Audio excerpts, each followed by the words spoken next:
Welcome to First Coast News at 11. I'm Anthony Austin. And I'm Heather Crawford. Thank you for joining us tonight. For 3 years now, there has been an empty building right here in Neptune Beach where there used to be a Kmart.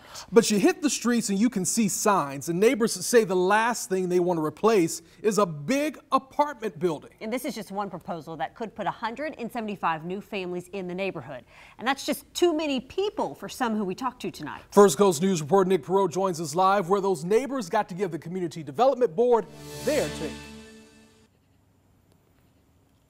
Well, yes, Anthony, Heather, their take turned out to be right and turned out to be a small victory for them as the Community Board just wrapped up about 5 minutes ago, denying this developer's plans with this hotel and this apartment complex. They came here to Fletcher High School to explain those plans to those in the Neptune Beach community here to say, hey, we're going to scale things back from 199 units to 175. We'll have a hotel, we'll add a parking garage.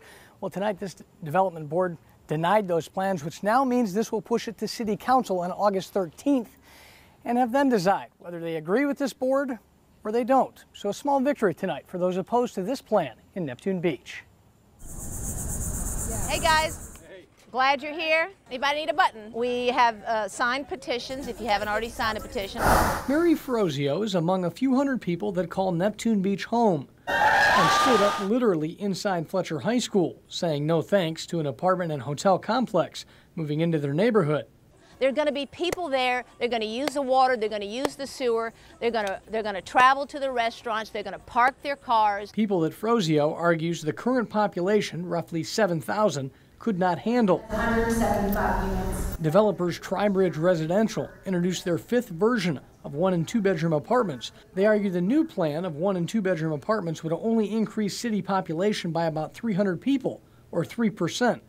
3% still too much, too fast for Frozio. An apartment complex and a hotel never close down. They're open 24/7.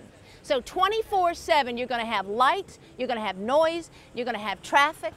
Aside from population concerns is the disruption in the Neptune Beach culture that would be 1 block from Donna Brown's home. 7.5 acres is really small to put that amount of people. Brown would like to see single home concepts continue instead of the proposed business and residential complex. I think apartments are the wrong fit. So again, in case you're just joining us, this plan was denied by the Community Development Board out here at Fletcher High School, which again will now push this to the August 13th meeting right back here at 6 p.m. Fletcher High School to make a decision on whether they agree with the Community Development Board and have these plans denied and cannot go forward, or whether they want to reject this decision and move forward with those plans. Another interesting point I do want to tell you, Heather, Anthony, was community safety. The police chief came out here and said that if this plan were in fact to eventually come to fruition, they'd have to add at least 2 more officers, $150,000 at minimum to bring them up to staff to add help for that increase in population. But again, August 13th, right back here, 6 p.m. Looks like we're doing this all over again. But tonight, a small victory for those in Neptune Beach opposed to this edition. Reporting live tonight, Nick Perot, First Coast News on your side.